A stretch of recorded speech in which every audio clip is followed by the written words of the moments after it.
देखते हैं, दोस्तों के साथ आना होगा या फैमिली के साथ आना होगा, लेकिन ये बात तय है कि दोबारा ज़रूर आएंगे और इंशाअल्लाह ताला ज़्यादा लुत्फ़अंदोज़ होंगे और उस वक्त शिकार की ज़रूरत नहीं पड़ेगी।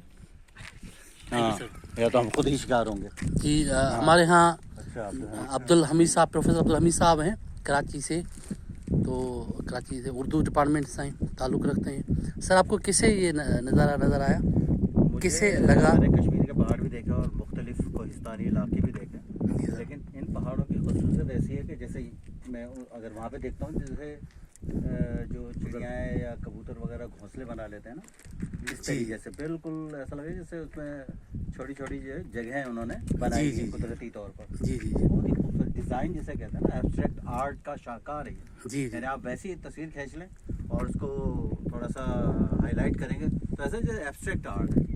और ये कुदरत के वो है मनाजिर, कुदरती मनाजिर। और मर्द कोहिस्तानी ही ज़ाहिर फितरत को तस्हीर करता है, लेकिन हम तो मर्द शहरी हैं शहरी इलाकों के लोग हैं जो कि ये सीढ़ियाँ चढ़ते चढ़ते जिनका सांस फूल जाता है, इसलिए कि हमें न चलने की आदत है और ना ही मुशक्क़त की आदत है। लेकिन जो मर्द कोहिस्तानी है वो ज़ाहिर फितरत की निगहबानी भी करता है और उसको डिस्कवर भी करता है। बहुत अच्छा लग रहा है, बहुत शानदार लग रहा है। इंशाल्लाह आने वाले वक्त में हम एक दफ़ा फिर सर मुमताज़ साहब को ज़हमत देंगे। बिल्कुल हाज़िर हैं हम, जब आप हुक्म करेंगे। आज़िम सफ़र हों जी जी, और हमारे गाइड बने, हमारे रहबर और रहनुमा बने, हमारे भाई हैं सब, बिल्कुल। हमें खुशी है। Thank you very much sir, thank you very much.